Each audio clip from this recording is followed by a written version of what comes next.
ඉතින් සුබ සන්ධ්‍යාවක් වේවා කොහොමද මගේ යාළුවෝ ටික සතුටින් ඉන්නවා කියලා හිතනවා. නිකන් FB එකේ පොඩි වීඩියෝ එකක් දාන්න හිතුණා. මොකද මගේ ඊටාම හොඳ යාළුවෙක් අද කතා කරා කාලයකට පස්සේ.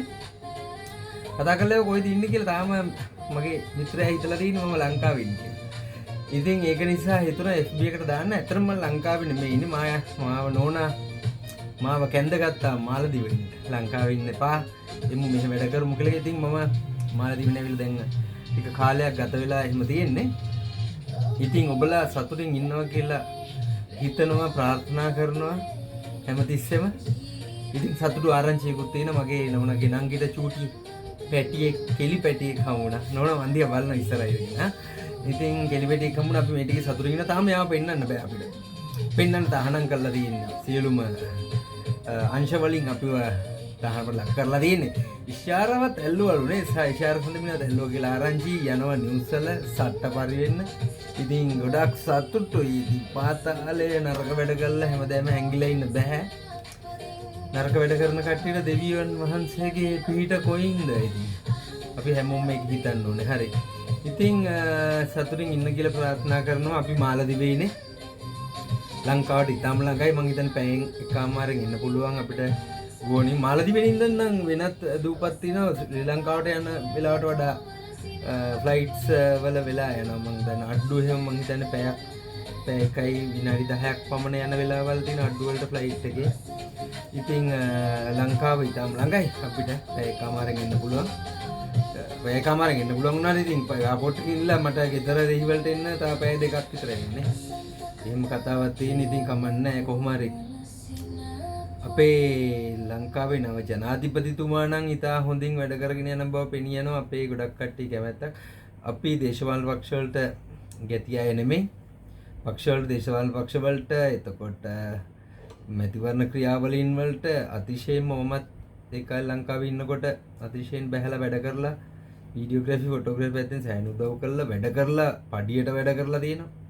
මගේ ක්‍රූ එක අපේ අපයාගල චමික මල්ලිලා ලසීලා කුමාර සෙබාලා අපි සෙට් එකම වැඩ කරලා තිනවා අපේ පයාගල කොල්ලෝ ටික. ඉතින් එහෙම අතීතයක් තියෙනවා. ඉතින් කාප දේශපාලනේ ඒ කාලේ නම් හිටියේ නෑ. ඇත්තටම හොඳ මිනිස්සු දැකලත් නෑ. මම දන්න මගේ පෞද්ගලික මතය මේක. ඕගොල්ලන්ගේ මතය කෙසේ වෙතත් ඕගොල්ලන්ගේ මතය ප්‍රකාශ කරන්න යටින් කමෙන්ට් එකක් ගන්න. බැලලා ගැහුවොත් hina වෙලා ගැහුවොත් සතුටින් ගැහුවත් දුකෙන් ගැහුවත් අපි ඒක බලාපොරොත්තු වෙනවා. ඒවට ගරු කරනවා. ඉතින් මේ දේශපාලන පැත්තට මම දැකලා නෑ. මම දැක්ක මම ඉතාම ආදර කරන දේශපාලන හිටපු කෙනෙක් ඉම්තියාස් බාකිර්මාකර් මම හම්බෙලා තියෙනවා. මගේ පියාණන්ගේ හොඳ මිත්‍රයෙක්. යාළුවා නිසා කියනව නෙමෙයි. මම ගිහිල්ලා හම්බෙලා තියෙන තාත්තා ඉන්න කාලේ කවදාත් අපිට මේ දේශපාලඥයෝ මුණ ගැස්සුවේ නෑ. තාත්තා දේශපාලනය කරලා ලබාගත් දෙයක්වත් නෑ මම දන්න විදියට. මේ ඉතින් මේ සතුටින් ඉන්න කියලා ප්‍රාර්ථනා කරන ඕක තමයි. ඉතින් මගේ විස්තර කියන්නම් ආවේ. ඒකට මේ මට මොකුත් කියන්නත් එපා. ඉතින් මායි නෝනා ඉතින් සතුටින් කාලය ගත කරනවා. අපි දෙන්න කම්පැනිස් එකක වැඩ කරනවා. මම ඇඩ්වර්ටයිසින් මාකටිං පැත්තේ වැඩ කරන්නේ. වැඩ කරනවා පැලෙන්න වැඩ කරනවා. පැලෙන්න. දෙයියන්ගේ පිටින් පැලෙන්න වැඩ කරනවා. නිවාඩු අඩුයි මාලදිවයිනේ. ඉතින් තනිකර මුස්ලිම් ජාතිකයන්ගේ ආගම දහම ඒ නීති රීති තියෙන රටක්. ඒක නිසා අසිකුරාදා අපිට නිවාඩු. දැන් අද බ්‍රහස්පතින්දා. බ්‍රහස්පතින්දා මෙහි වෙලා 8:20 ලංකාවත් එක්ක බැලුවම විනාඩි 30ක පමණ වෙනසක්. ඉතින් දැන් 8:20 කියන්නේ රෑ 8:20 කියන්නේ ලංකාවේ 9ට 10ක. දැන් 8:50ට ඇති. එහෙම තත්ත්වයක්. ඉතින් සතුටින් ඉන්න මගේ යාළුවන්ට විශේෂයෙන් කියන්නේ යාළුවන්ට මට යාළුවෝ ඉතා විශාල ප්‍රමාණයක් ඉන්නවා. FB එකේ 5000 ඇතුලේ නම් මේ ඉන්නේ යාළුවෝ ඉතාම සුළු පිරිසයි FB එකේ. FB එකේ ඉන්න 5000යි 8000යි මං හිතන්නේ 8000ක් 9000ක් ඇති. page එකේ පොඩි ගානේ page එකේ ඉන්නේ. FB එකේ ඉන්නේ 8000ක් 8500 විතර. 8500 මං හිතන්නේ මං ළඟින් ආශ්‍රය කරන කීප දෙනෙක් පමණයි ඉන්නේ. සහ හොඳ මිත්‍රයෝ ඉන්නවා හම්බුනේ නැති වුණාට.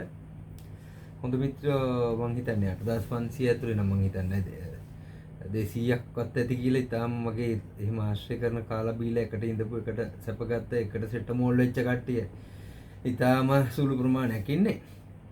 ඉතින් ඒගොල්ලෝ ඔක්කොම මතක් කළා. මොකද මගේ දැන් මම ඉතින් නිතර ඉන්න ගමන් එක එක පෝස්ට් ඔය එක එක පෝස්ට් දානවා. මේ ළඟදි මල්ලි කෙනෙක් කතා කරලා අහන ගෝගලේ මේ වයසට යනකොට මොකද මේ වෙන්නේ එක එක පිස්සු පෝස්ට් උත් දාන එහෙම කියලා. වයසක් කියලා කතාවක් නෑ. ඉතින් මේ හේතුව ආතල් එකක් තියෙනවා, සැපක් තියෙනවා, මනසට සතුටක් තියෙනවා, සැනසීමක් තියෙනවා. ඒ දේ කරනවා. දැන් මම නම් ඉතින් ඇත්තටම ෆොටෝග්‍රැෆි වීඩියෝග්‍රැෆි පැත්ත කරලා මෙහෙට ඇවිල්ලා නම් අනිත් පැත්තට දේවල් දෙයක් කරන්නේ. ඒකට හේතුව මගේ නෝනා නිසා. නෝනා මාත් එක්ක ඉඳලා අවුරුදු එකමාරක් විතර මං නැතුව එයා තනියම වර්ක් කරා ඒගොල්ලන්ගේ නංගිලා මල්ලිලා සෙට් එකත් එක්ක. ඉතින් ඒ පාර තමයි අපේ ආර්ථික ප්‍රශ්න අපිට ආවනේ. ඉතින් කොරෝනාවෙන් පස්සේ අපි හැමෝටම මට විතරක් නෙමෙයි.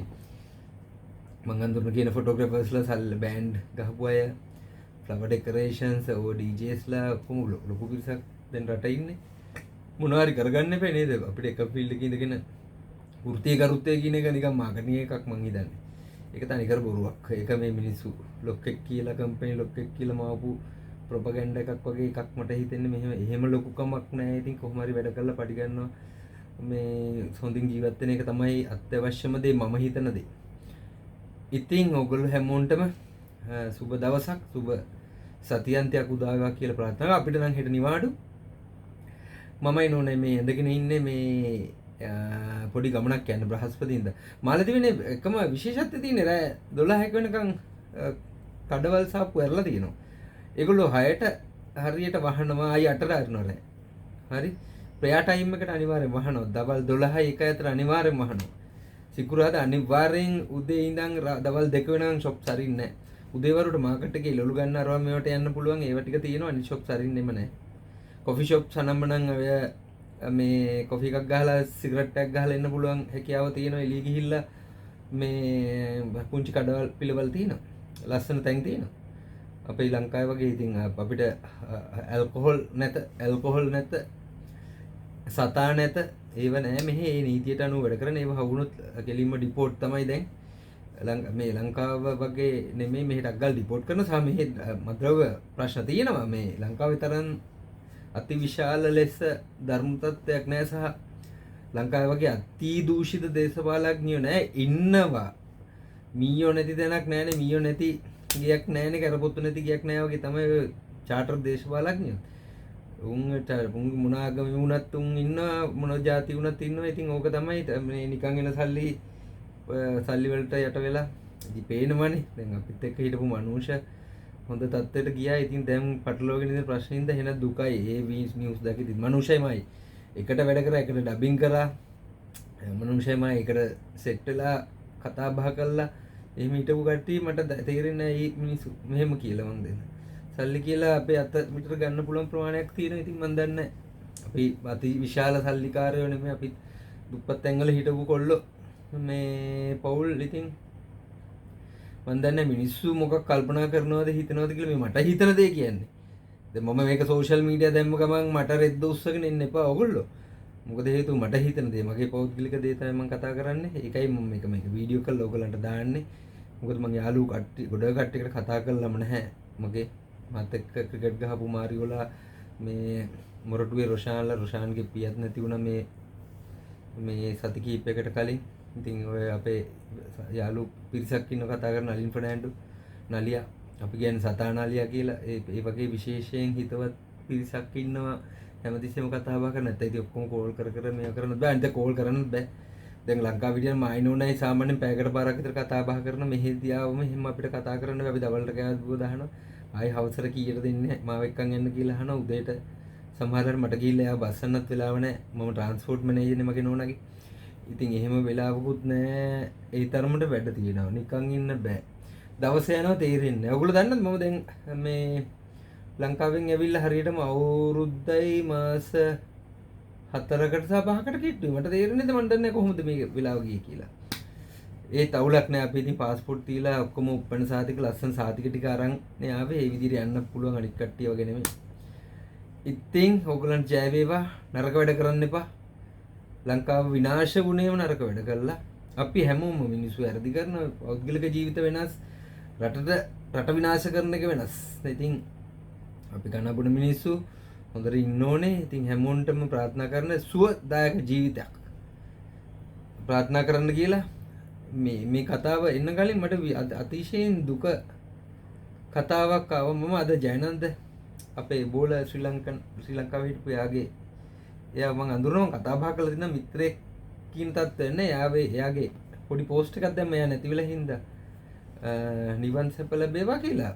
මං අඳුරන ඉතාම ඉහළ ගනේ ඉන්න පුද්ගලයෙක් මට මැසේජ් එකක් දාලා උඹේ මිත්‍රයෙක්ද කියලා.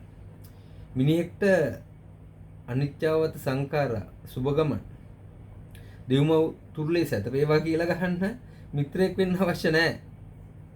මේ යාළුවා මතක තරහ වුණත් නැතත් එයාට නෙමෙයි කියන්නේ මං හැමෝන්ටම පොදුයි. මේ කොටාගෙන යන්න තියෙනවනම් රෙද්ද උස්සන් ආවත් රෙද්ද පල්ලෙහා දාන් ආවත් අවුලක් නැහැ. අපි අන්නාසිවතු නෙමෙයි.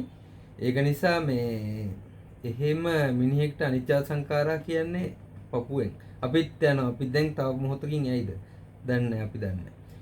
ඉතින් ඒක නිසා පොඩි දුකක් ඇති වුණා. ඒකයි මේ කැමරාව මගේ නෝනගේ ෆෝන් එකේ වීඩියෝ කොන් කරලා රෙකෝඩින් එක අතර අරගෙන මේ ට්‍රයිපොඩ් එක ගහලා මේ වීඩියෝ එක දාන්න පුංචි කොටක් පෑදුවේ ප්ලාන් කරේ ඒ පුංචි අදහස. ඉතින් ඕගලන්ට සුබ දවසක් සුබ සතියන්තයක් වේවා. ජයෙන් ජය ලැබේවා කියලා ප්‍රාර්ථනා කරන ගමන් මම එහෙනම් නවතින්න. ජය වේවා.